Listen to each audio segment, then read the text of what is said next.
Hi எல்லாருக்கும். இன்னைக்கு வந்து மீன் வறுவல் ரொம்ப டேஸ்டியாக மசாலா உதிராமல் எப்படி பண்ணுறதுன்னு பார்க்கலாம்.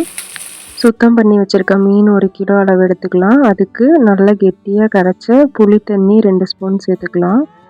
மல்லித்தூள் 1/4 டீஸ்பூன், மிளகாத்தூள் 1 ஸ்பூன், மஞ்சள் தூள் 1/4 டீஸ்பூன், மீனுக்கு தேவையான அளவுக்கு கல்லுப்பு சேர்த்துக்கலாம். சோம்புத்தூள் 1/2 ஸ்பூன் சேர்த்துக்கலாம். ஒரு 1/4 டீஸ்பூன் ஆயில் விட்டுக்கலாம்.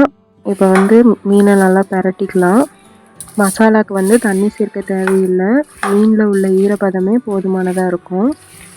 மசாலா வந்து மீனில் நல்லா படுற மாதிரி பிரட்டி விட்டுக்கலாம். 1 மணி நேரம் போல் ஊற விட்டு பொரிச்சு எடுத்தால் ரொம்ப நல்லா டேஸ்டியாக வரும். உங்களுக்கு டைம் இருக்குது அப்படின்னா நீங்கள் காலையிலேயே கூட மசாலா பிரட்டி வச்சிட்டிங்கன்னா ஊற விட்டு நீங்கள் மத்தியானம் போல் பொரிச்சு எடுக்கிறதுக்கு ரொம்பவே டேஸ்டியாக இருக்கும். மசாலாலாம் நல்லா மீனில் இறங்கி ருசியாக இருக்கும். நம்ம வந்து இப்போ மீனை பொரிச்சு எடுத்துக்கலாம். தேவையான அளவுக்கு எண்ணெய் விட்டுக்கலாம். இப்போ ஒவ்வொரு பீஸாக தோசைக்கல்லில் எடுத்து வச்சுக்கலாம். அடுப்பு வந்து மீடியம் ஃப்ளேமில் வச்சுக்கோங்க.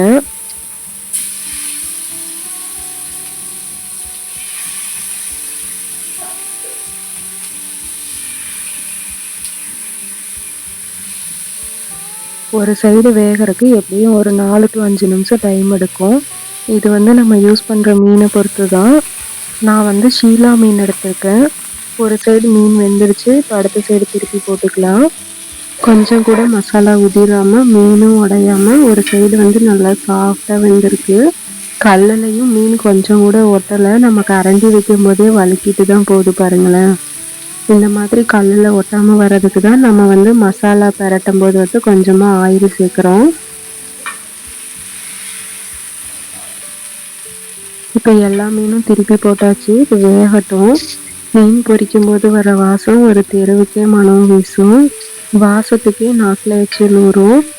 மீன் வந்து எப்போவுமே வெளியில் கிறிஸ்பியாக, உள்ள சதை பகுதி வந்து நல்லா சாஃப்டாக ஜூஸியாக இருக்கணும். அப்போ தான் சாப்பிட்றதுக்கு நல்லா டேஸ்ட்டாக இருக்கும். மீன் வந்து 2 சைடுமே வெந்துருச்சு. இப்போ நம்ம இதை கல்லிலேருந்து எடுத்துக்கலாம்.